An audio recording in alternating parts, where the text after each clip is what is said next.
अब मैं आपको शेयरिंग कर देता हूँ।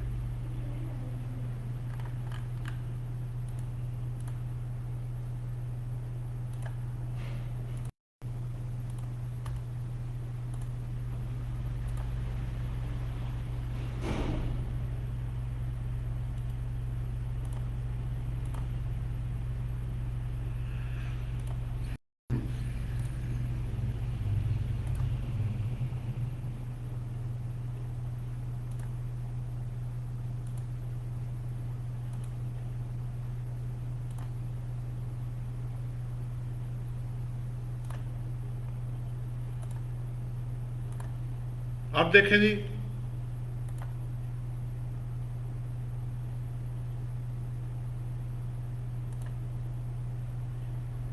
अब क्लियर है जी। ऑलमोस्ट वैसे ही है, बस मेरा ख्याल अब चले आगे ऐसे ही। लगता फिर नेट में कोई प्रॉब्लम चल रही है। ठीक है सर, नो प्रॉब्लम, चले आप। सो पहला रेंट आया फॉर फिफ्टी डिपॉजिट है।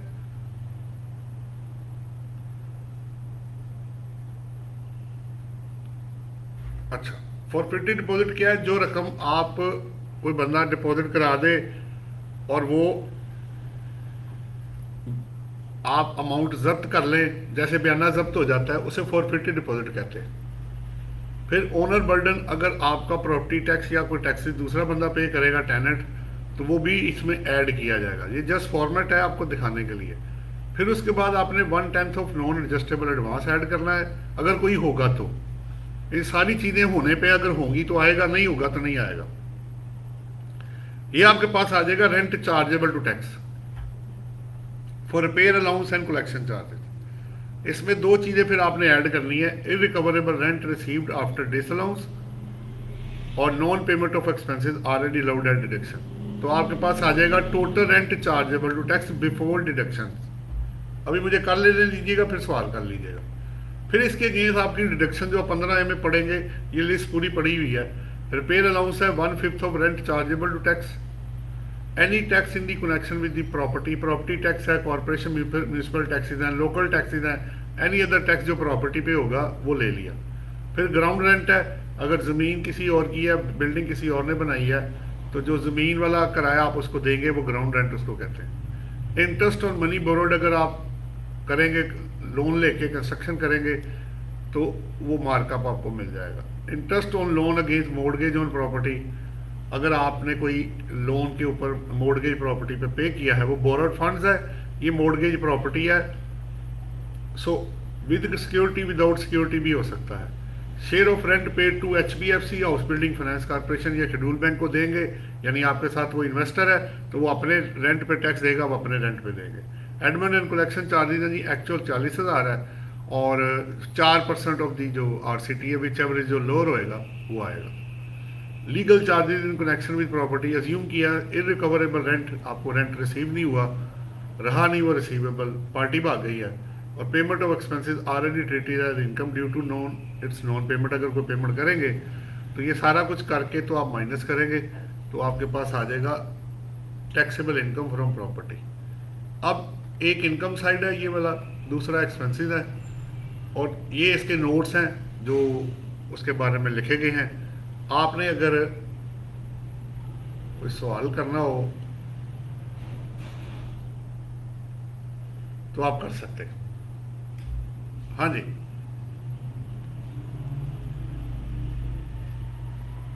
हेलो।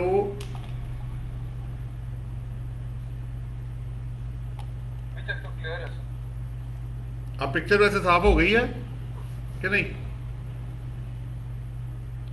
नहीं सर, अभी भी डिस्टॉर्टेड ही है, उसमें वो वो नेट क्लैरिटी वाली चीज नहीं है। नेट में मुझे कोई प्रॉब्लम लग रही है। इसको कोई बात नहीं। इसको मैं मिनिमाइज करके ना आपको इसकी लीगल जो वो दिखाता हूँ। ये आपके पास है, ये आप देखें इनकम फ्रॉम प्रॉपर्टी है।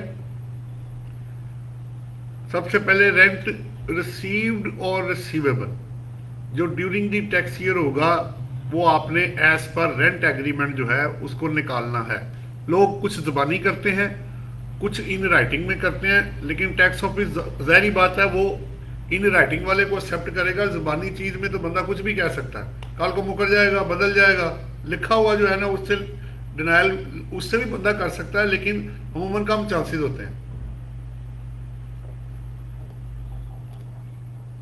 हाँ जी। सो पहला taxability of property income received, यानी अक्रूवल बेस पे रेंट आएगा during the tax year, other than exempt, अगर कोई एग्जेम्प्ट है वो निकल जाएगा, और जो बाकी बचेगा वो चार्जेबल। वो जो 3 कॉलम आपको दिखाए हैं, पहला आपका टोटल का कॉलम है, उसमें अगला नेक्स्ट है एग्जेम्प्ट का कोई या नॉन टैक्सेबल का, और एंड वाला जो कॉलम है वो आपका टैक्सेबल है। जैसे मैं आपको दोबारा दिखाता हूं, ये आप रेंट देखें, जो रेंट रिसीव्ड और रिसीवेबल है वो 4,80,000 रुपये हमने लिया। अब इसमें से चाहे ड्यूरिंग द टैक्स, इसका मतलब है तकरीबन कोई 40,000 रुपये पर मंथ है, 12 माह का रेंट मैं अज्यूम कर रहा हूं। तो आपको पूरे साल का रेंट रिसीव्ड हुआ कि नहीं हुआ, वो दोनों इसके अंदर शामिल हैं।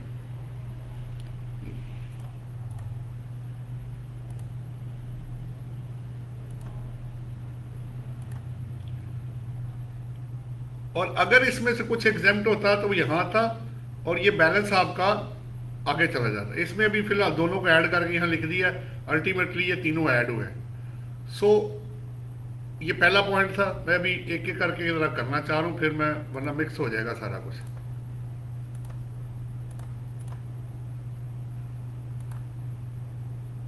दूसरा, पाकिस्तान सोर्स इनकम। अगर आपकी प्रॉपर्टी पाकिस्तान में है, चाहे आप रेजिडेंट है या नॉन रेजिडेंट है, वो आपकी पाकिस्तान सोर्स इनकम बन जाएगा। ये 101 का सबसेक्शन जो 9 है वो ये कहता है प्रॉपर्टी और rental income from lease of immovable property in Pakistan shall be Pakistan source income. उसको पाकिस्तान सोर्स इनकम कहा जाएगा, चाहे वो रेजिडेंट हो चाहे वो नॉन रेजिडेंट हो। आपका कोई यहां तक क्वेश्चन हो तो आप कर सकते हैं।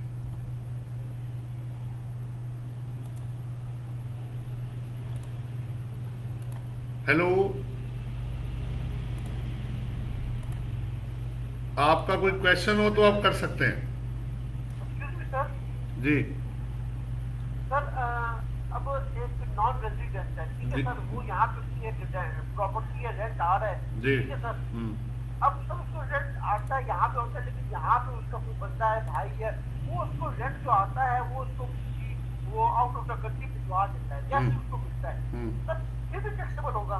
देखिए, बात यह है, अगर आप पाकिस्तान में पैसा कमा के कहीं भी भेज दें तो है तो वो पाकिस्तान सोर्स इनकम ना। ठीक है, ठीक है। वो सर, बाहर इसमें कोई बात जी सर, इसमें कोई बात नहीं है ना जी सर। जिस आजकल सर ये बहुत से टैक्स है, उनकी ब्रांच आउट ऑफ कंट्री, उसकी आप वहाँ से पैसे विड्रॉ कर सकते हैं। तो वो टेनेंट है, वो यहाँ पे बैंक में पैसे जमा कराता है, लेकिन वो विड्रॉ उधर कर देता है आउट ऑफ कंट्री, तो फिर भी सर टैक्सेबल होगा। देखें, बात यह है, जो पहले आपको सोर्स ऑफ इनकम जो है ना वो बताना पड़ेगा कि ये पाकिस्तान सोर्स इनकम है या फॉरेन सोर्स इनकम है। उसके बाद पैसा बाहर भेज देने से वो फॉरेन सोर्स इनकम नहीं बन जाता, या पैसा बाहर से इधर आने से वो फॉरेन सोर्स इनकम नहीं बनेगा उनके लिए। अगर आप यहाँ हैं, काम यहाँ करते हैं और पैसे आपको बाहर से आते हैं, एक मैं बात कर रहा हूँ, आप एम्प्लॉई इधर है, फॉरेन कंपनी के काम इधर करते हैं, पैसा बाहर से आता है, तो क्या ये फॉरेन सोर्स इनकम हो गई है? जी, जरा ध्यान से, टैक्स ऑफिस वाले ना इतने सीधे नहीं होते जितने आपको नजर आते हैं। पैसों के मामले में बड़ी ट्रेनिंग ली होती है उन्होंने भाई, पैसा ऐसे थोड़ी कोई छोड़ता है, वो छोड़ना चाहिए भी नहीं उनको। मैं उनकी जगह होता तो यही कुछ ही करता मैं भी। बिल्कुल सर, अब एक बाहर की कंपनी या फॉरेन कंपनी है, उसको यहाँ पे वेयर हाउस है, मैं उसका सुपरवाइजर हूँ, वो मुझे बाहर से पैसे भेजती है, लेकिन सर्विस तो मैं यहाँ पे दे रहा हूँ। जी, आपकी पाकिस्तान सोर्स इनकम है, इसमें कोई मसला नहीं है। अब लोग झूठ बोल दें कि जी मैंने एक्सपोर्ट की और सर्विस दी है, तो वो तो दिया कुछ नहीं आपने वहां। तो एक सच को छुपाने के लिए 100 झूठ बोलने पड़ते हैं बंदे को। तो सच बोल के थोड़ा सा जो टैक्स बनता है उनको दे के जान छुड़ा ले, ज्यादा बेहतर नहीं है? आपको जरूर उसको पीछे अपने डलवाना है। हाँ जी, और किसी का कोई सवाल? सर जी मेरा सवाल है सर। जी सर फॉरेन सोर्स जो रेंटल इनकम है वो पाकिस्तान में टैक्सेबल है और वो एनटीआर में है, तो उसको 15 की डिडक्शन उसी तरह लाओगी जैसे लोकल। जी बिल्कुल ऐसा ही है, बिल्कुल ऐसा ही है। जो तरीकाकार इधर है, क्योंकि उसने इधर आ जाना है ना, तो यहाँ का लॉ अप्लाई होना है। हाँ, क्योंकि वहाँ जगह नहीं ना दी हुई, वहाँ तो सिर्फ लोकल के लिए जगह दी हुई है, फॉरेन सोर्स में तो उन्होंने तो वो फिर आप नेट देंगे ना भाई, वो फिर आप नेट डालेंगे। हाँ जिस तरह आपको कैपिटल गेन के अंदर कैपिटल लॉस की एडजस्टमेंट की कोई जगह नहीं दी गई, कहाँ है कैपिटल लॉस की एडजस्ट करने की जगह, तो आप फिर उसको ऑटोमेटिक खुद ही सारी वर्किंग करके उसके अंदर फिगर डालेंगे आप। सही हो सही हो। कुछ काम खुद भी कर लेने चाहिए कि सारा कुछ एफबीआर नहीं करना है। नहीं नहीं, मैं तो सारा काम खुद ही करता हूँ। ये आपको बाहर इस वक्त तो तुम यही कहोगे क्योंकि तुम लाइव आ रहे हो ना, इसलिए तुम्हारी मजबूरी है। चलो अच्छा छोड़ो, आगे चलो। कोई और सवाल है? नहीं सर, चलते जाते हैं, फिर कर लेंगे सवाल। हाँ जी, किसी और का कोई क्वेश्चन है या मैं आगे चलूं? नहीं चले बॉस। तो फिर फाइनल क्या हुआ? रेंट कौन सा लेना जी?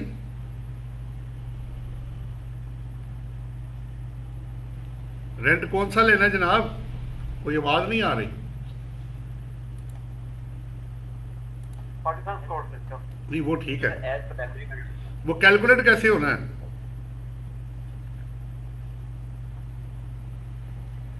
अक्रूवल बेस पे? किस बेस पे?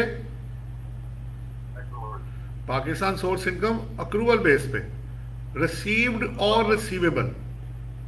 सर अप्रूवल पे मैं टैक्स तो देता जाऊंगा, अगर मुझे रेंट मिला ही ना कभी तो फिर मेरा नुकसान हो गया, टैक्स भी गया। तो बाद में आपको उन्होंने नॉट रिकवरेबल की एडजस्टमेंट देनी है ना, ले लेना। नहीं, टैक्स टैक्स तो नहीं ना मिलेगा मुझे वापस, वो तो गया मैंने। नहीं, हाँ जी, टैक्स तो फिर ज़ाहिर बात है, आपकी अमाउंट रिसीवेबल भी तो है ना।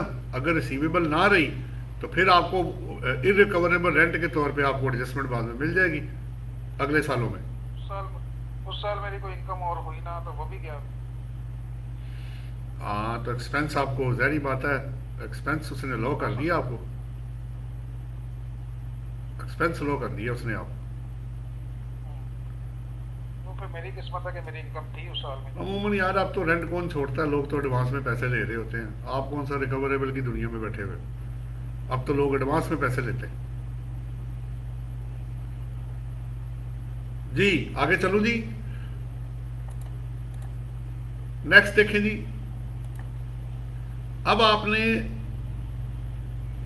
रेंट में 3 चीजें आपने बड़े आराम से पढ़नी है। एक है रेंट, एक है फेयर मार्केट की रेंट, और फिर है rent chargeable to tax. Actual rent, उसकी क्या डेफिनेशन है, उसको कंपेयर करना है फेयर मार्केट की रेंट के साथ। तो जो हायर होगा वो बाहर आएगा और उसमें फिर 1/10 ऐड किया जाएगा। ये बड़ा शॉर्ट लाइंस में मैंने आपको बता दिया। रेंट मींस के रेंट रिसीव्ड और receivable inclusive of forfeited deposit for sale of land और बिल्डिंग।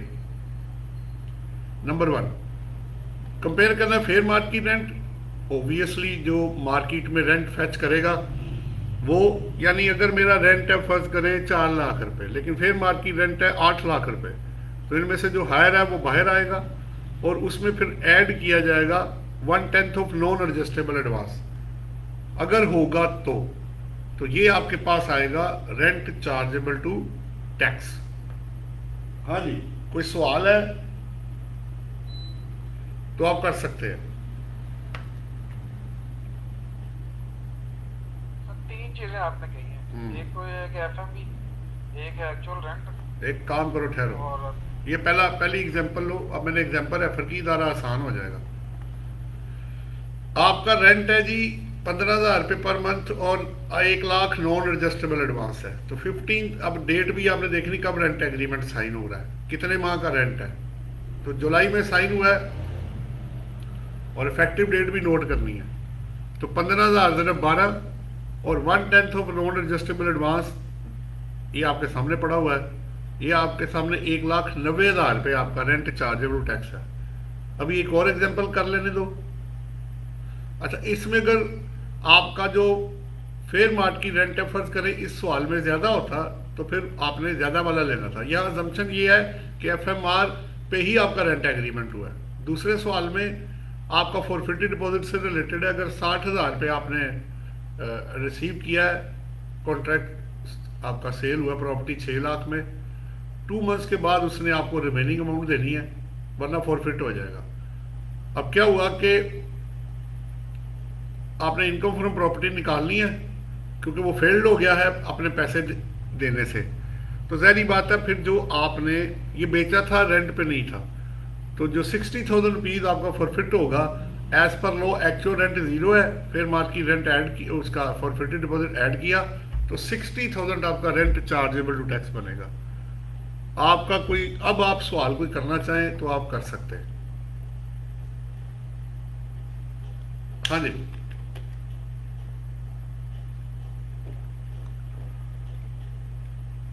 यहाँ तक तो ठीक है, आगे चलते हैं।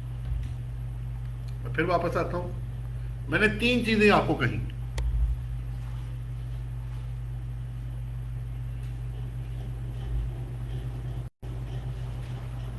एक है एक्चुअल रेंट,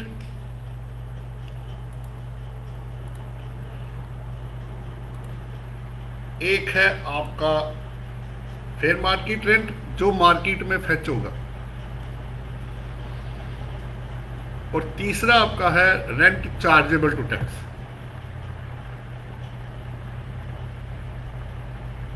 हाँ जी, मैं आपको फिर दिखा देता हूं। So rent, fair market rent and rent chargeable to tax section 7 quoted है। ये तीनों होंगे तो आएंगे, अगर नहीं होगा तो नहीं आएगा। जरूरी नहीं कि हर केस में नॉन एडजस्टेबल एडवांस हो। घर खाली पड़ा रहा तो रेंट कोई नहीं होगा, फॉरफिटेड डिपॉजिट हुई नहीं कोई ट्रांजैक्शन तो नहीं होगा, अदरवाइज ऑफर करने की जरूरत नहीं है।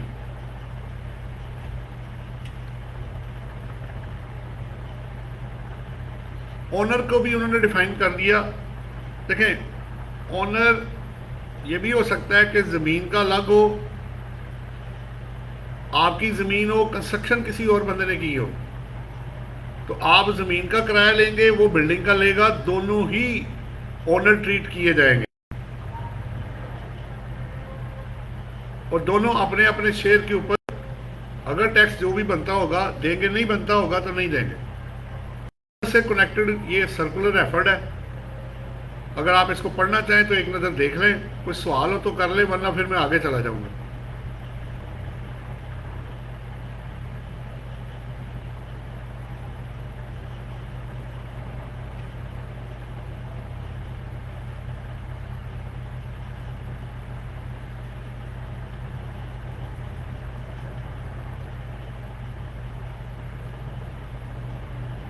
हाँ जी, देख लें आप, वरना मुझे बता दें, मैं आगे चला जाऊं।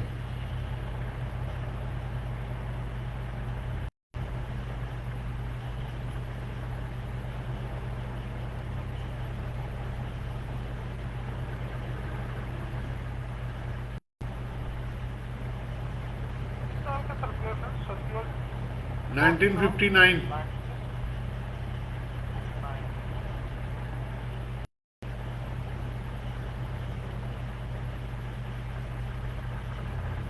थोड़ा मुश्किल हो रहा है, लेकिन आप उसका करेक्शन बता दें, मतलब क्या है। नहीं, कोई मुश्किल नहीं है भाई। जिसकी ज़मीन है वो ज़मीन का मालिक है, जिसकी कंस्ट्रक्शन है वो कंस्ट्रक्शन का मालिक है। इसमें प्रॉब्लम क्या है? तो मुश्किल है, रॉकेट साइंस थोड़ी है, कोई समझ नहीं आ रही है आपको। वो बुला रहे हैं ना, क्या है? हाँ, वो थोड़ा सा क्योंकि वो नेट में कोई प्रॉब्लम लगता चल रही है। कोई बात बस ठीक हो, बात समझ आए। आगे चलूँ जी? हेलो, जी सर, चले आए। फिर थोड़ी सी लैंड के बारे में बात हुई। लैंड और बिल्डिंग क्या? लैंड है, लैंड में open plot, play ground, gardens, bus stand, cattle shed etcetera, office, आपको पता है। लैंड अलग है और बिल्डिंग आपकी, बिल्डिंग में भी उन्होंने देखे, उसमें open air theatres, swimming pools, stadiums, residential houses, building let out for office use or for storage or for use of a factory, music halls, theatre hall, inns, lecture halls and other public auditorium used for cinema and stage show. एक एलैबोरेटिव definition उन्होंने land and building की कर दी.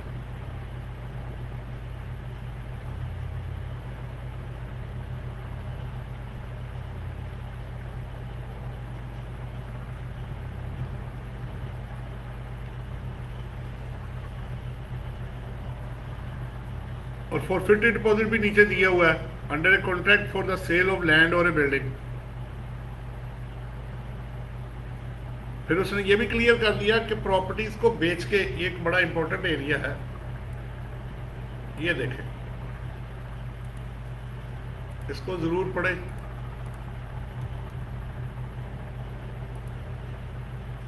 जी consideration received for sale और disposal of properties not covered under this head of income. दूसरा एक और भी important area वो भी मैं आपको बता दूं, ये आप देखेंगे रेंट की डेफिनेशन में as consideration for the use of occupation और द राइट टू यूज और ऑक्यूपाई द लैंड और बिल्डिंग. अगर आपने एक जगह किराए पे ले ली लेकिन आप यूज नहीं कर रहे लेकिन फिर भी किराया दे रहे, वो स्टिल इनकम फ्रॉम प्रॉपर्टी के अंदर ही रहेगा, चाहे ऑक्यूपाई आपने किया या नहीं किया. राइट ले लिया तब भी वो इनकम फ्रॉम प्रॉपर्टी के अंदर ही आएगा. प्लस फिर उन्होंने आगे ओनर, लैंड और बिल्डिंग, कंसिडरेशन, फॉरफिटेड डिपॉजिट, ये सारा उसके थ्रू उन्होंने एक्सप्लेन कर दिया ताकि लोगों को एक ब्रॉडली एक कॉन्सेप्ट जो है ना उनके माइंड के अंदर फिट हो जाए, क्लियर हो जाए माइंड में. फिर भी आपका कोई क्वेश्चन है तो आप कर सकते हैं. बार बार वो वर्ड यूज कर रहा है land and building, land and building, तो वो लैंड एंड बिल्डिंग नहीं, लैंड और बिल्डिंग है. एंड भी हो सकता है. देखें अगर आप अकेले ही मालक हैं, ये देखो यहाँ वर्ड क्या है, सेल ऑफ लैंड और बिल्डिंग, ये क्लियरली लिखा हुआ है, एन ओनर ऑफ लैंड और बिल्डिंग. अगर आप दोनों के मालक हैं तो फिर लैंड एंड बिल्डिंग है. अगर आप एक के मालक हैं तो फिर लैंड और बिल्डिंग है. यानी दोनों एक बंदे की मलकियत भी हो सकते हैं, डिफरेंट बंदों की भी हो सकते हैं. आपका माइंड उसने क्लियर कर दिया ना. वो कंफ्यूजन तो एलिमिनेट कर रहे हैं इस वर्डिंग से जो पहले 2-3 साल पहले चल रही थी कि लैंड अलग चीज है, बिल्डिंग अलग चीज है. वो काउंटिंग पर्पस के लिए भाई, क्योंकि डेप्रिसिएशन लैंड पे होती है, वो लैंड उस पर बिल्डिंग भी होती, लैंड पे नहीं होती. वो उस पर आप अकाउंटिंग को टैक्स के साथ मिक्स ना करो. वहाँ फिक्स एसेट में लैंड अलग लिखी जाती है और बिल्डिंग अलग लिखी जाती है. लैंड पे डेप्रिसिएशन नहीं चार्ज की जाती जनरली और बिल्डिंग के ऊपर चार्ज की जाती है. एक डेप्रिसिएबल है, एक नॉन डेप्रिसिएबल है. हाँ, कोई कंफ्यूजन नहीं है इनकम ऑफ प्रॉपर्टी में.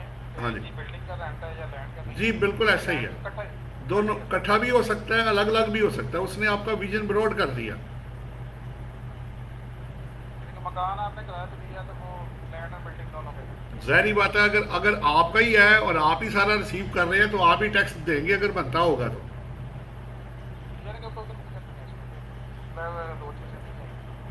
हाँ जी, कोई और सवाल है? सो कंसिडरेशन भी उन्होंने क्लियर कर दी, फॉरफिटेड डिपॉजिट भी क्लियर कर दिया उन्होंने. घर का एक पोर्शन अगर रेंट पे दिया जाए, मतलब आप लोग का घर होता है, फर्स्ट फ्लोर पे दिया जाए या बैंगलो है, तो वो मतलब पार्टली हाउस लिखा जाएगा या? एक मिनट ठहरे. मुझे ना आपकी आवाज क्लियर नहीं, मैं पंखा जरा आहिस्ता कर दूं.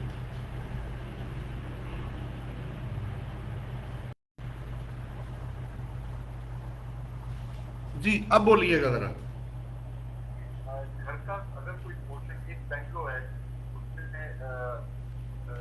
फर्स्ट फ्लोर जो है वो या ग्राउंड फ्लोर जो है वो रेंट पर देती है बैंगलो का, हाँ तो क्या पार्टली हाउस ऑन रेंट लिखेंगे या किस तरह? मतलब वी ऑब्वियसली आपके दो हिस्से हो गए ना. एक आपका कमर्शियल यूज के लिए हो गया और एक आपका ओन रेजिडेंस पर्पस के लिए हो गया. जो जिस पे रेंट आ रहा है वो आपका रेंटल इनकम में चला जाएगा, और जो एक पोर्शन नीचे वाला या ऊपर वाला आपके पास है वो ओन रेजिडेंस पर्पज के लिए यूज हो जाएगा। कोई टर्म वगैरह यूज करें जैसा लैंड और बिल्डिंग? नहीं, जब आप ही मालक हैं, अगर उसके लैंड और बिल्डिंग के मालक अलग अलग हैं तो अलग अलग रेंट जाएगा, और अगर एक ही है या जो भी है सूरत हाल, उसके मुताबिक जो ट्रू ओनर होगा उसी के पास ही रेंटल भी जाएगा। मेरा कहने का मकसद तो कोई टेक्निकल टर्म यूज होगी? नहीं, कोई टेक्निकल टर्म नहीं, आपने सिर्फ आधा पोर्शन या जितना भी पोर्शन है ऊपर नीचे जो भी है, आपने सारा किराए पे देने की बजाय कुछ पार्ट जो है वो किराए पे दिया हुआ है, उसमें तो कोई मसला नहीं है। यहाँ तो पाकिस्तान में कितने लोग हैं जो ऐसी ट्रांजेक्शन कर रहे हैं, ऐसी कोई नई बात तो है नहीं इसमें। कहीं मालक भी होता है, कहीं मालक नहीं होता, ये इसी तरह ही चलता है। अच्छा, एक रेंट एग्रीमेंट में मेरी नजरों से निकला था, जाने वाले किया था, उसमें रेंट की वैल्यू और सिक्योरिटी की वैल्यू, मतलब रेंट को 3 हिस्सों में डिवाइड कर दिया था, और उनका ये कहना था रेंट पे जो है ना वही टैक्स लगेगा। नहीं, आपकी आवाज क्लैरिटी के साथ नहीं आ रही मेरे पास। मेरी आ रही आपके पास आवाज क्लैरिटी के साथ? आपने स्पीकर ऑन तो नहीं किया हुआ? हेलो जी, आपने लगता है स्पीकर ऑन किया हुआ था। हाँ सही। अब आपकी आवाज बड़ी साफ आ रही, अब बोले आप। अच्छा, एक रेंट एग्रीमेंट मेरी नजरों से गुजरा था जी। उसमें 3 पोर्शन थे, रेंट, सिक्योरिटी एक्सपेंसेस और यूटिलिटीज। जी ठीक है। अच्छा, मैंने पूछा कि था भाई 3 हिस्सों में क्यों बनाया? बोला भाई रेंट जो है ना उस पे हम टैक्स काटेंगे, ठीक है, सिक्योरिटी और यूटिलिटीज पे नहीं काटेंगे। ठीक हो गया। ये मतलब पॉसिबल होता है? जी बिल्कुल। देखें, बात सुने, तरीका क्या होता है, हर जगह पे ना रेंट एग्रीमेंट डिफरेंट तरह के होते हैं। इसको ना आप इस तरह ले लें, आपको आसान हो जाएगा। आप partnership is dependent on the terms and conditions written in the जो पार्टनरशिप डीड है। इसी तरह जो रेंट एग्रीमेंट है वो बाउंड है by the terms and conditions settle between the tenant and the owner. सीधा हो गया? जी जी बिल्कुल। जो लिखा गया है आपने उसी को फॉलो करना है। सही सही। मसलन आपने कहा जी 1 लाख रुपए रेंट होगा, सही हो गया। जी जी। यूटिलिटी के पैसे हम आपको अलग चार्ज करेंगे, जिसके पैसे होंगे, फर्ज करें 1 लाख रेंट है, हम आपसे 20,000 रुपए यूटिलिटी के एक्सपेंसेस के पैसे भी लेंगे। जी जी जी। और तीसरा आपने सिक्योरिटी डिपॉजिट करानी है 5 लाख रुपए। Security expenses? अच्छा, वो सिक्योरिटी नहीं, एक सिक्योरिटी डिपॉजिट होता है कि सिक्योरिटी एक्सपेंसेस होते हैं। जी बिल्कुल, वो बिल्कुल ठीक है, बिल्कुल होता है, बिल्कुल होता है। अब हो क्या रहा है, अब आपको 2-3 चीजें ज़हन में रखनी है, बल्कि आप सिक्योरिटी भी ऐड कर लें अंदर, क्योंकि रेंट में वो भी दी जाती है। तो अब आपके पास 4 ट्रांजैक्शन हुई एक वक्त में। एक आपने देना है रेंट 1 लाख रुपए पर मंथ। दूसरा आपने सिक्योरिटी डिपॉजिट करवाई अलग से 5 लाख रुपए, जो कि जब आप खाली करेंगे और अगर कोई और ड्यूज आपकी तरफ ना निकले तो एज इट इज ही आपको वापस कर दिया जाएगा। सही सही सही। इसे हम कहते हैं नॉन एडजस्टेबल एडवांस या नॉन एडजस्टेबल सिक्योरिटी डिपॉजिट। बिल्कुल जी। ठीक है, 2 बातें हो गई। तीसरा आपने कहा जी सिक्योरिटी एक्सपेंसेस भी हम आपसे लेंगे, यूटिलिटीज के एक्सपेंसेस भी लेंगे। जी जी जी। अब जिस बंदे ने रिसीव करना है उसको जो रेंट रिसीव होगा, ठीक है, वो प्लस नॉन एडजस्टेबल एडवांस का 1/10 वो ऐड करेगा। जी जी जी। वो फिर मार्केट रेंट से सारी बातें कंपेयर करने के बाद 1/10 ऐड होगा, वो चला जाएगा आपका इनकम फ्रॉम प्रॉपर्टी में। Right sir. और जो आपका यूटिलिटीज और सिक्योरिटी है वो आपका आएगा इनकम फ्रॉम अदर सोर्सेज में। अच्छा अच्छा अच्छा अच्छा। ठीक है, ये हेड ऑफ इनकम चूंकि अलग अलग है इसलिए उसने ऐसे किया है। लेकिन आप जरा ज़हन में रखिएगा कि जब वो आपको पेमेंट करेगा तो उसने तमाम चीज़ों को सिक्योरिटी डिपॉजिट के अलावा ऐड करके उस पर 155 सेक्शन जो है अप्लाई करना है। सही सही सही। ठीक है, अब कैसे वो मैं आपको दिखाता हूँ अभी स्क्रीन पे। जी जी। अब जरा लाइन पे रहिएगा। वो इनकम का मदद सोर्स है, मतलब क्या है? आपका सवाल नहीं था ना जाने मन, अभी तो तुम बीच में कहाँ से आ गए? उसका सवाल है ना, उनको करने दो। वो आपकी बात में नहीं बोलते तो तुम भी उनकी बात में मत बोलो। अभी देखो जरा, पूरा मौका मिलेगा आपको बोलने का, आप पहले देख लो। मैं पेयर के रेसिपिएंट मैंने आपको बता दिया। अब मैं आपको पेयर, क्योंकि 2-3 केसेस में ऐसे हुआ है हमारे पास, इसलिए मुझे वो चीज़ ज़बानी याद थी कि इसके अंदर ऐसे ही हुआ है। ये देखें अब आप। हाँ जी, ये सवाल किन का था जी? किन्होंने सवाल किया है जी जी जी? किन्होंने किया है? हेलो? जी जी सर, मैं गुलाम अब्बास। नहीं, नाम क्या है आपका? गुलाम अब्बास। गुलाम अब्बास साहब, ये 155 का 1 है, जरा पढ़े इसको। सर थोड़ा अच्छा, मैं पढ़ देता हूँ। एवरी प्रिस्क्राइब पर्सन, ये 155 का सबसेक्शन 1 है, rent of immovable property. Every prescribed person making a payment in full और part including a payment by way of advance to any person on account of rent of immovable property, और आगे bracket में लिखा हुआ है, parenthesis में bracket में, including rent for furniture and fixture and amounts for services relating to such property. ठीक है, services shall deduct tax from the gross amount of rent paid at the rate specified in division 4 of part 3 of the first schedule 5 है। ठीक है, तो ठीक है, अब उसने क्लियर कर दिया कि इसमें अगर फर्नीचर एंड फिक्चर या सर्विसेज के पैसे भी शामिल होंगे जी जी तो उसको ऐड करके वो टैक्स काटेगा। ठीक हो गया? बिल्कुल जो रेसिपिएंट होगा वो आएगा सेक्शन 15 के अंदर और सेक्शन 39 के अंदर। सही। जी जी अब आपका क्लियर है या कोई और सवाल तो नहीं है आपका? जी जी बिल्कुल।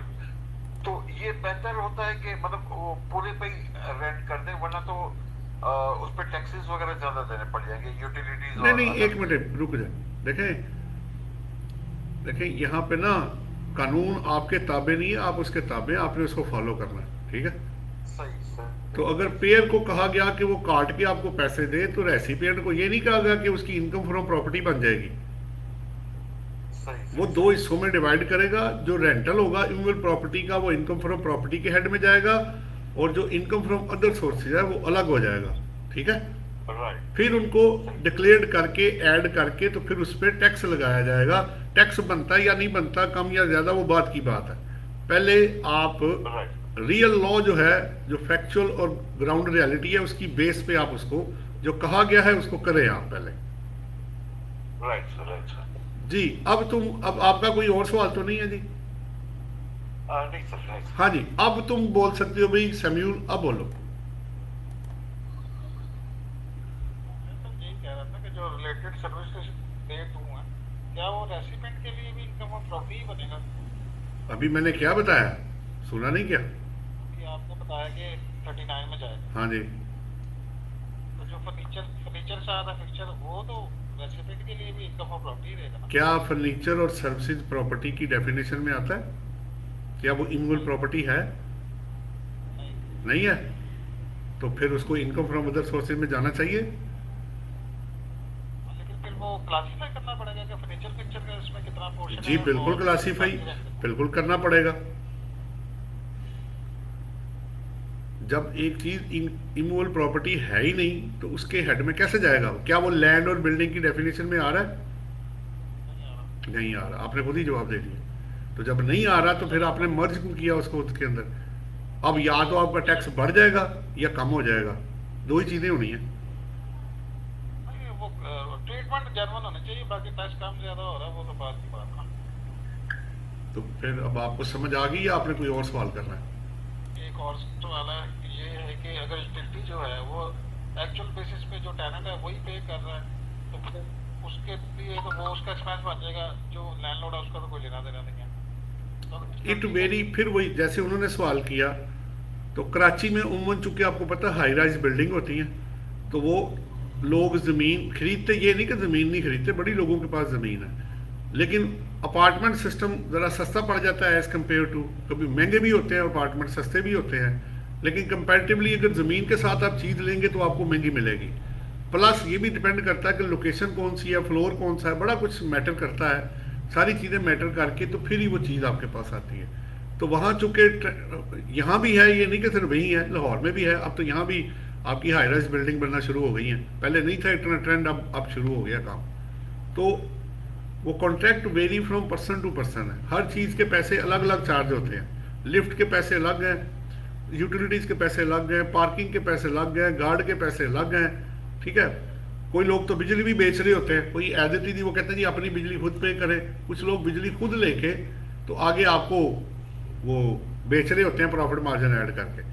तो वो पर्सन टू पर्सन चीज़ें। टैक्स तो उसी पे लगेगा जो ओवर एंड अबव आएगा। जैसे बिजली का बिल 15,000 था, मैं 20,000 ले रहा हूँ तो 5,000 रुपये ये हाँ जी, वो तमाम एक्सपेंसेस माइनस करके इनकम निकाली जाएगी ना।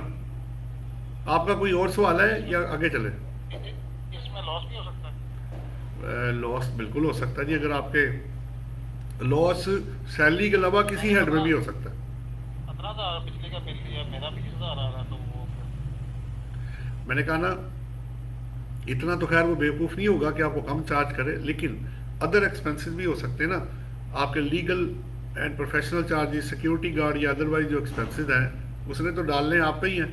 लेकिन अगर एक्सपेंसेस किसी भी हेड ऑफ इनकम में सैलरी के अलावा उसकी इनकम से ज़्यादा हो जाए तो आपको लॉस हो सकता है इन दी रिस्पेक्टिव हेड ऑफ इनकम में।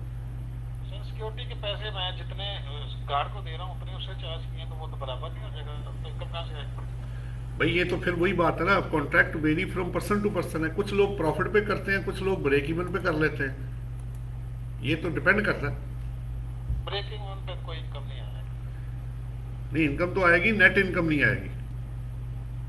खर्चा माइनस हो जाएगा तो लेवल हो जाएगा। आपका कोई और सवाल है? नहीं सर, थैंक यू। हाँ जी, किसी और का कोई सवाल है या आगे चले? Excuse me sir. जी सर फॉर एग्जाम्पल मैं और सज्जाद ख्वाजा साहब क्या करते हैं, सज्जाद ख्वाजा साहब कहती है लाहौर में नेट लेती है, मैं ऊपर घर बनाता हूँ, ठीक है। और हम नेट चार्ज करती है 1 लाख रुपया।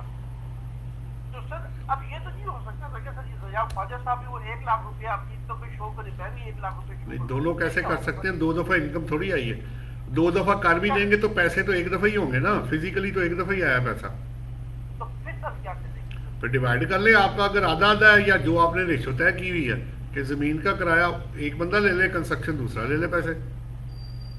अच्छा अच्छा ठीक। इसी की हमारे पूछे एग्रीमेंट क्या कह रहे हैं कल पहले अगर पूछते तो फिर एग्रीमेंट दिखा दीजिए। जी? ऑब्वियसली कि जी इसमें लैंड के ओनर मैं हूँ, ज़ाहिर बात है। आपने आप लोगों ने अपनी वेल्थ में शो की होगी ना इन्वेस्टमेंट। आपने अगर ज़मीन आपके नाम है तो आपने शो किया होगा कि जी लैंड इन लाहौर गुलबर्ग 2, ठीक है, एड्रेस पूरा जो भी आपका है। इसी तरह वो कहेंगे जी building in Gulberg 2 on land in the name of आपके, वो करके तो बिल्डिंग आप आगे, वो जो बिल्डिंग वाला वो बिल्डिंग शो कर देगा, लैंड वाला लैंड शो कर देगा, अपना अपना रेंट वो अपनी इनकम में डाल लेंगे, तो आगे चल पड़ेंगे। ठीक है सर। तो सर एक्सपेंसेस भी इसी तरह से प्रोपोर्शन होंगे ना? जाहिर बात है, अगर होंगे तो बिल्कुल होंगे। अब जैसे लैंड है तो रिपेयर अलाउंस नहीं आपको मिलेगा जिसकी लैंड होएगी, वो बिल्डिंग वाले को सिर्फ मिलेगा। ठीक है सर, जबरदस्त। ठीक है सर, थैंक यू। अगर कलेक्शन चार्जेस आपने रखा ही कोई बंदा नहीं हुआ तो फिर जिसने रखा है उसको मिलेंगे, या डिवाइड करना है आपस में तो चेक कर लें, दोनों शेयर कर रहे हैं। ठीक है sir, thank you sir, thank you. हाँ जी, किसी और का कोई सवाल है या आगे चलें?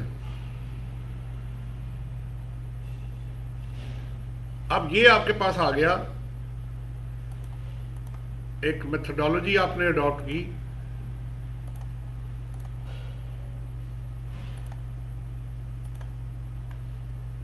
ये 2 न्यूमेरिकल्स आपके हो गए। फिर आपका है self hiring of property. Self hiring बड़ा इंपॉर्टेंट है जी। इसमें क्या होता है कि जमीन, लैंड और बिल्डिंग या दोनों वो एम्प्लॉय की होती है या उसकी स्पाउस की, वो एम्प्लॉयर को रेंट पे देता है और वही प्रॉपर्टी एम्प्लॉयर आपको अकोमोडेशन के तौर पे दे देता है। तो सैलरी में तो उसी तरह ही जाएगा, लेकिन सैलरी में जो चीज़ ऐड होगी वो रेंटल इनकम के ऊपर इफेक्ट डालेगी, ठीक है। अब कैसे? अगर सैलरी इनकम में fair market value of accommodation गया तो रेंट अब आप एक्चुअल लेंगे, कंपैरिजन नहीं करेंगे। लेकिन अगर सैलरी इनकम में फेयर मार्केट वैल्यू के अलावा वाली अमाउंट गई तो फिर रेंटल इनकम विच एवरेज जो हायर वाला है वो आपको लेना पड़ेगा।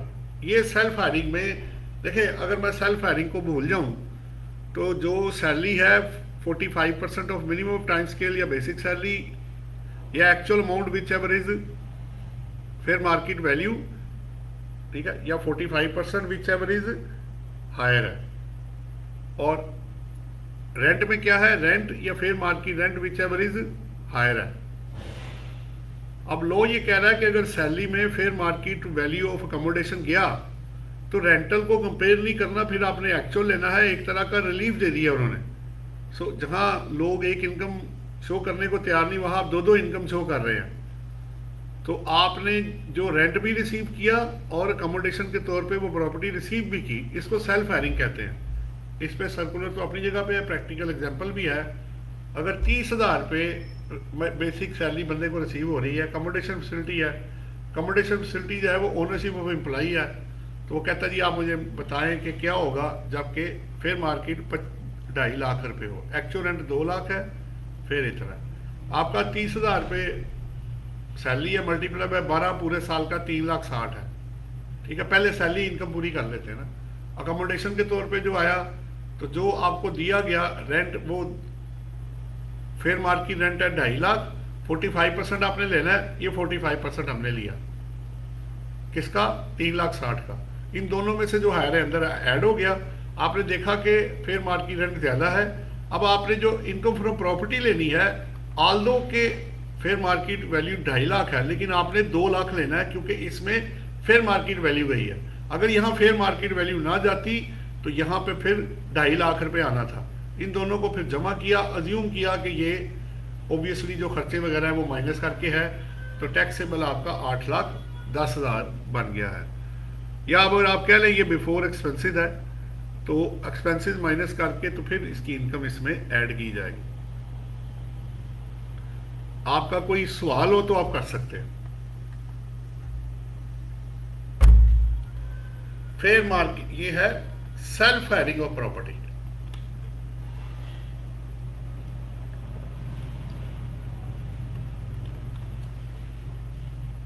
हेलो, इतना सन्नाटा क्यों है भाई? किधर गए सब लोग?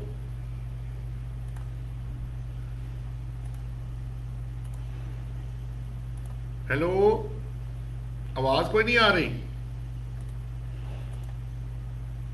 जी सर जी, आज अब मैं तो हूँ। अभी भी पिक्चर वैसे ही है कि कोई बेहतर हुई है? वैसे ही है। फिर आप लोगों को मसला होगा, वो तो नजर से ही नहीं आ रहा कोई होगा। बात नहीं, आप बोल रहे हैं बस यही करते हैं। मैं ऐसे करता हूँ, नोट साहब दे देना ना। नहीं ग्रुप मैं में आपको दे देना। मैं आपको अभी ग्रुप के अंदर ना ये फाइल शेयर कर देता हूँ, फिर ठीक है? हाँ जी, वो ठीक है, जो आपका पुराना तरीका है वही वो तो ठीक है, लेकिन आप ओपन तो एक वक्त में एक ही करेंगे ना, 2 कैसे होंगे? हो जाएगा। हो जाएंगे? कर दूं फिर शेयर आपको? कर दूं शेयर? हाँ, भेज दें, 1 मिनट ठहरो, फिर भेज दें। 1 मिनट ठहरे।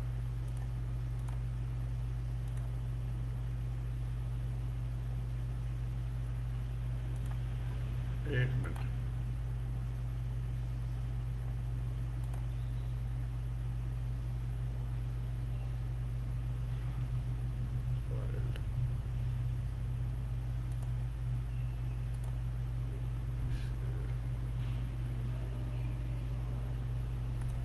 अभी टाइम कितना रहता है देखना जरा। 14 मिनट। 14 मिनट्स। चलो अभी चला लो, फिर जब ये खत्म होगा फिर कर देंगे। हाँ जी, आगे मैं चलता हूं। ये मैंने आपको सेल्फ हायरिंग के बारे में बताया। अब आप इसको पढ़ भी सकते हैं, फिर भी अभी तो आप कहेंगे पढ़ा नहीं जा रहा। चलो अच्छा, आगे आ गया जी जो डिडक्शन है। अब यहाँ वर्ड है पर्सन, उसको ये डिडक्शन मिलेंगी। ये लिस्ट पूरी बनी हुई है जो आपके 10 टोटल आइटम जो बनते हैं सबसे पहले रिपेयर अलाउंस है। अब इसका नाम जो आपने जेहन में रखना है, ये वो कह रहा है कि ये एक्सपेंडिचर और अलाउंसेस, ये वर्ड है इसके अंदर, ये ज़रा ध्यान में रखना। इस पे ज़रा थोड़ी कंसंट्रेशन आपकी चाहिए होगी मुझे। एक्सपेंडिचर और अलाउंसेस, ये जो रिपेयर अलाउंस है एक ये, और एक आपके एडमिन एंड कलेक्शन चार्जेस, इन दोनों में परसेंटेज इन्वॉल्व है, बाकी सारे एक्चुअल बेस पे है। तो रिपेयर अलाउंस जो है वो कहता है बिफोर एनी डिडक्शंस के इन रिस्पेक्ट ऑफ बिल्डिंग का जो रेंट होगा आपको दिया जाएगा 20%। आपका एक्चुअली हुआ कि नहीं हुआ उसको आप छोड़ दें, इससे ज़्यादा हुआ, इससे कम हुआ, ज़ीरो हुआ, फिर बाकी सारे एक्चुअल है जो जो मैं बोलता जाऊँगा। इंश्योरेंस प्रीमियम पेड और पेएबल, जो बिल्डिंग की डैमेज और डिस्ट्रक्शन के अगेंस्ट पे हुई, लोकल रेट टैक्सेस जो आप पे करेंगे, प्रॉपर्टी टैक्स या अदर टैक्सेस आप गवर्नमेंट के पे करेंगे, ग्राउंड रेंट जो आपसे बात हुई, ज़मीन अलग है और बिल्डिंग अलग है, वो आपसे बात हो गई है। फिर मार्कअप ऑन लोन है, फॉर प्रॉपर्टी आप लेके पे करेंगे, पेड और पेएबल, यानी अगर इनकम अक्रूवल पे है तो एक्सपेंसेस भी अक्रूवल पे ही आ रहे हैं। Share in rent to HBFC house building finance corporation और शेड्यूल बैंक को देंगे, वो भी आएगा। अगर आप अपने चार्ज क्रिएट कराया SCCP से, उस पर अगर आप कोई पेमेंट करेंगे तो वो भी आप एज ए एक्सपेंस के तौर पे क्लेम कर सकते हैं। अभी तक दो ही ऐसे हैं जिनमें आपने परसेंटेज लगाई, अभी आ रहा वो भी। फिर admin and collection charging actual expenses या 4% of RCT, which ever is lower. देखिए इनकम में वो हायर लेता है और एक्सपेंसेस में वो लोअर लेता है, या क्रेडिट में भी जनरली लोअर लिया जाता है। Legal expenses to defend the title जो आप करेंगे। फिर ट्रीटमेंट ऑफ अनपेड रेंट, जो समयूल ने कहा था जी मुझे अगर पैसे ही नहीं मिले तो मेरे पैसों का रेंट का मेरा तो टैक्स ज़्यादा चला जाएगा। तो अनपेड रेंट उन्होंने कहा कि अगर आपने कोई बोनाफाइड टेनेंट है, अगर आपने लीगल, ये बिल्कुल एग्जैक्टली बिजनेस इनकम में जैसे बैड डेट्स होते हैं। एक मिनट ज़रा मैं फ़ोन इनको कह दूँ ज़रा। हेलो, वालेकुम सलाम। इमरान साहब थोड़ी देर में बात कर लेते हैं, अभी ना लाइव सेशन चल रहा है। ओके, अल्लाह हाफिज़। अच्छा, तो अब ट्रीटमेंट ऑफ अनपेड रेंट है, बोनाफाइड टेनेंसी होना जरूरी है, लीगल प्रोसीडिंग आप बिल्कुल बैड डेट्स की तरह है। Unpaid rent already included in rent में होना चाहिए, और रीजनेबल स्टेप्स नहीं हो रिकवरी के। अगर वो नहीं पैसे मिले तो आप अनपेड, जो जैसे बैड डेट्स आप कह रहे हैं बिजनेस इनकम में, यहां उसका नाम है अनपेड रेंट। चीज वही है, आपको एक्सपेंस मिल जाएगा जिस साल में आप ये प्रूव कर देंगे कि ये आपके पैसे डूब गए, और अगर कल को फिर आपको कोई पार्टली या फुली रिकवरी होती तो उस साल की वो इनकम फ्रॉम प्रॉपर्टी बन जाएगा। प्लस इसके साथ दो चीजें और है कि अगर आपने कोई एक्सपेंडिचर 3 साल में पे ऑफ नहीं किए तो चौथे साल में वो आपकी इनकम में ऐड कर दिया जाएगा। उसके बाद अगर ऑनवर्ड आप फुली या पार्टली पे करते हैं तो एक्सपेंस ले सकते हैं। और आखिरी पॉइंट इसका जो 7.2 जो इससे रिलेटेड है कि आपने एक्सपेंडिचर्स के ऊपर सेक्शन 21 उसी तरह ही अप्लाई करना है जिस तरह वो बिजनेस इनकम पे अप्लाई किया जाता है। और ये जो आखिरी पॉइंट है अब कनेक्टेड नहीं है क्योंकि वो पहले था, अब एप्लीकेबल नहीं है। अब तमाम इनकम, चाहे इंडिविजुअल है, कंपनी है, ये AOP है, वो सब शामिल है आपका नॉर्मल टैक्स रिजीम के अंदर, क्योंकि वर्ड आ गया पर्सन। ठीक है, पर्सन मींस इंडिविजुअल, कंपनी और AOP। अब आपने इन 10 डिडक्शंस के साथ अगर आपने लिमिटेशंस पे कोई बात करनी है या सवाल करना है तो आप कर सकते हैं। हाँ जी, सबसे पहले सर वो 20% में अगर वो तो मुझे मिलना है स्टैट्यूटरी अलाउंस है, तो अगर मेरे एक्सपेंसेस एक्चुअल ज़्यादा होंगे तो एक्चुअल आएंगे, ज़्यादा वाले आएंगे या लोअर होगा? फिक्स वाला सिर्फ फिक्स मुझे लोअर ही मिलेगा। अगर वो 20% एक्चुअल से कम है तो वो मिलेगा नहीं, 20% फिक्स है, चाहे आपका एक्चुअल इससे कम हो या ज़्यादा हो। इसमें लोअर का कॉन्सेप्ट नहीं है, इसमें अमाउंट ये मिलनी है आपको। ठीक हो गया। लोअर का कॉन्सेप्ट है 4% के कलेक्शन और एडमिन चार्जेस में। यहाँ फिक्स किया उसने, यहाँ फिक्स है, यहाँ फिक्स है। इवन के हुआ भी नहीं तो तब भी मिल जाएगा। एक नई प्रॉपर्टी है, रिपेयर मेंटेनेंस हुई नहीं, फिर वो भी मिल जाएगा। इनकम टैक्स पर्पज के लिए वेल्थ स्टेटमेंट में क्या करना है वो मैं आपको बाद में आपसे बात करूंगा। उसकी मैं इसीलिए वो बात नहीं कर रहा, क्योंकि ये वो इररिलेवेंट हो जाएगा। वो मिक्सअप हो जाएगा ना सब कुछ। आपने इनकम टैक्स पर्पज के लिए आपने 1/5 रिपेयर अलाउंस को ही लेस करना है, बल्कि जिस सिस्टम में जब आप रेंट डालेंगे तो वो ऑटोमेटिक आपका 1/5 आपको दे देगा। कैलकुलेट कर लो, सही हो गया। अच्छा सर, दूसरे पॉइंट में वो जो टैक्स चार्जेस हैं, सेस है, एक सर प्रॉपर्टी अगर मैं किसी प्राइवेट लिमिटेड कंपनी को दे देता हूँ और एलडीए को मैं सालाना फीस भी पे कर रहा हूँ कमर्शियलाइजेशन की, तो वो फिर मैं उस हेड में क्लेम कर सकता हूँ, क्योंकि मैंने तो एक्चुअल पेमेंट की है एलडीए को। नहीं, वो देखें, बात ये है, वो आप वो रेंट कलेक्शन के लिए तो नहीं है, वो तो कमर्शलाइजेशन एक अलग चीज़ है ना। अगर वो तो ये उसमें ऊपर में आ रहा है ना, उसमें वर्डिंग देख लेते हैं ना, 20% उसमें ठहरो। Property tax, cess charge, any fee, any local rate, tax, charge और cess in respect of the property or the rent from the property paid or payable by the person to any local authority or government, वो आपका LDA वाला इसमें covered हो जाएगा। ठीक है, वो आपको चार्ज जो है वो पे करना है, उसको कमर्शलाइजेशन कराना पड़ जाएगा आपको। हाँ जी, उसके बगैर तो रेंट पे वो चढ़ेगा नहीं और एलडीए मुझे तंग करेगा। जी ऐसा ही है। सर 4% में आपने कहा कि यहाँ स्टैट्यूटरी अलाउंस नहीं है, या तो एक्सपेंसेस होंगे नहीं, ये पढ़ लो, या पढ़ो क्या लिखा, खुद ही पढ़ो। 8 number, any administration and collection charges paid or payable by the person in the year not exceeding 4% of the rent chargeable to tax in respect of the property computed before any deduction. यानी कि मुझे 4% मिल जाएगा। Upper cap 4% है, अगर actual इससे भी कम है तो फिर वो ले लेना। वो वाली अगर नहीं है तो कुछ भी नहीं है जी। हो गया। इसमें सर ग्राउंड रेंट भी था। जी, ग्राउंड रेंट ग्राउंड रेंट वही जी, जमीन किसी और की है, लैंड किसी और की है, तो जो रेंट आया इकट्ठा वो माइनस करूंगा, उसमें से जितना दूसरे का हिसाब माइनस कर देंगे। सही हो गया। यानी कि वो यहाँ नेट कर देगा उसको। आपने अपने हिस्से पे करना है ना।